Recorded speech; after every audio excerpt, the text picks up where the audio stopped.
নমস্কার সকলকে। আজ আমি শেয়ার করব আমার তৈরি করা প্রথম ক্লে জুয়েলারি। ক্লে দিয়ে কাজ করার সময় কম বেশি ক্লে বেঁচেই যায়। আগের ক্লের কাজ করার সময় আমার কাছে অনেকটাই বেঁচে গিয়েছিল, তাই ভেবেছিলাম ওটা দিয়ে একটা জুয়েলারি ট্রাই করব। প্রথমবার যেহেতু ট্রাই করছি, তাই জুয়েলারিটা লাইট ওয়েটের মধ্যেই রাখতে চেয়েছি। গয়নাটিতে কাঠগোলাপের আদলে নাম না জানা একটি ফুল রেখেছি আমি, আর যোগ করেছি লতা পাতা। জুয়েলারিটা সফট মাল্টি কালারে সাজিয়ে তুলতে চেয়ে ব্যবহার করেছি নানা রং। নীলিমাই ফুলটাকে ফুটিয়ে তুলেছি। লতা পাতা ও ফুলের ব্যাকগ্রাউন্ড প্লেসটা রঙিন উজ্জ্বলতা আনার জন্য লাল হলুদের ব্যবহার করেছি। জুয়েলারির ট্যাসেল রোপ প্রায় সম্পূর্ণ আমি তৈরি করেছি। এটা অ্যাডজাস্টেবল, ছোট বড় করে ব্যবহার করা যেতে পারে।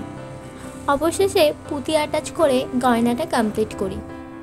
জানি না কতটা ভালো হয়েছে, তবে নিজের ইচ্ছেগুলো দিয়ে এটাকে সাজিয়ে তুলে সম্পূর্ণ করতে পেরেছি।